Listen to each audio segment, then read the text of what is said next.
ایک وقت ایسا بھی آیا جب مجھ میں اور مردہ میں کوئی فرق نہ تھا۔ لوگ کفن لے کر آئے، غسال کو بلوایا کہ وہ مجھے غسل دے دیں۔ ابھی انہوں نے مجھے غسل دینے کے لیے تختہ پر ڈالا ہی تھا کہ میری حالت درست ہو گئی۔ میں اٹھ کھڑا ہوا۔ طریقت کی ان پرخطر راہوں میں نہ تو میں کبھی خوف زدہ ہوا اور نہ کبھی میرا نفس مجھ پر غلبہ پا سکا، اور نہ ہی دنیا کی آرائش مجھے حیران کر سکی۔ حضور سیدنا غوث اعظم فرماتے ہیں، شیطان نے میرے گرد بے شمار جال بچھائے۔ جب میں نے اس سے کہا کہ یہ کیا ہے تو اس نے کہا یہ دنیاوی چیزیں ہیں اور میں ان جالوں سے تم جیسوں کو شکار کرتا ہوں۔ میں نے 1 سال تک شیطان کا مقابلہ کیا، اس کے بچھائے ہوئے تمام جالوں کو ختم کر دیا۔ اس کے بعد میرے سینے کو کھول دیا گیا اور مجھ پر بے شمار خلائق ظاہر ہوئے۔ حضور سیدنا غوث اعظم فرماتے ہیں، میں نے دریافت کیا کہ یہ علائق کیسے ہیں؟ جواب ملا کہ یہ خلق کے اسباب ہیں جو تم سے ملے ہوئے ہیں۔ میں سال بھر ان کی جانب متوجہ رہا، یہاں تک کہ وہ مجھ سے جدا ہو گئے۔ جب مجھ پر میرا باطن ظاہر کیا گیا تو میں نے اپنے قلب کو بہت سے علائق سے ملوث پایا۔ میں نے دریافت کیا کہ یہ علائق کیا ہیں؟ جواب ملا یہ تمہارے ارادے، تمہارے اختیارات ہیں۔ چنانچہ 1 سال تک ان کی جانب متوجہ رہا کہ وہ مجھ سے دور ہو گئے۔ میرا قلب ان تمام غلاظتوں سے نجات پا گیا۔ پھر مجھ پر میرے نفس کو ظاہر کیا گیا، میں نے اس کا مشاہدہ کیا، مجھے معلوم ہوا اس کے ساتھ کچھ امراض اور بھی ہیں اور نفس کی خواہشات زندہ ہیں، نفس کا شیطان سرکش ہے۔ چنانچہ میں نے سال بھر پھر توجہ دلائی اور میرے نفس کے تمام امراض سرے سے ہی ختم ہو گئے اور اس کے شیطان نے کلمہ پڑھ لیا اور پھر میرے تمام امور اللہ کے لیے ہو گئے اور میں اپنی ہستی سے باہر نکل آیا۔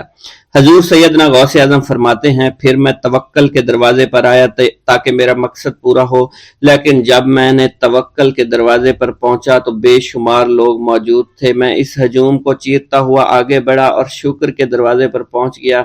یہاں پر بھی لوگوں کا جمع غفیر موجود تھا، اسے بھی چیرتا ہوا آگے بڑھا اور مشاہدہ کے دروازے پر پہنچ گیا اور یہاں پر موجود ہجوم کو چیرتا ہوا اندر داخل ہوا، حتیٰ کہ سب سے آخر میں مجھے فقر کے دروازے پر لایا گیا۔ فقر کا دروازہ خالی تھا۔ جب اس دروازہ میں میں داخل ہوا تو دیکھا جن جن چیزوں کو میں نے ترک کیا تھا وہ سب یہاں موجود تھیں۔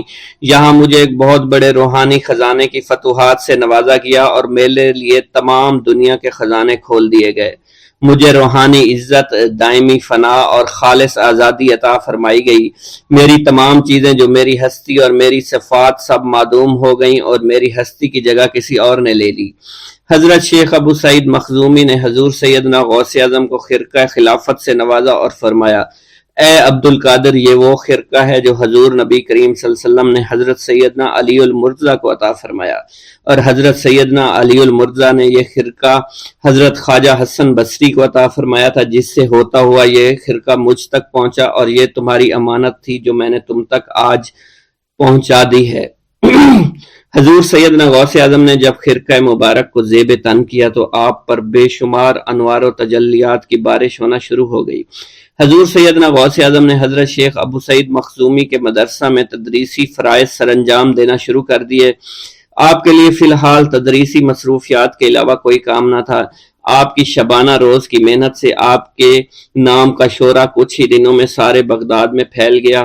طلبہ دور دراز کے علاقوں سے علم کے حصول کے لیے آنے لگے۔ طلبہ کی تعداد جب مزید بڑھنا شروع ہو گئی تو ارد گرد کے کئی مکانات کو خرید کر مدرسہ میں داخل کر لیا گیا۔ کتب سیر میں منقول ہے کہ 528 ہجری میں آپ مدرسہ نظامیہ کی وسیع عمارت تعمیر فرما چکے تھے۔ اس مدرسہ کی تعمیر میں آپ نے بحیثیت مزدور بھی حصہ لیا تھا۔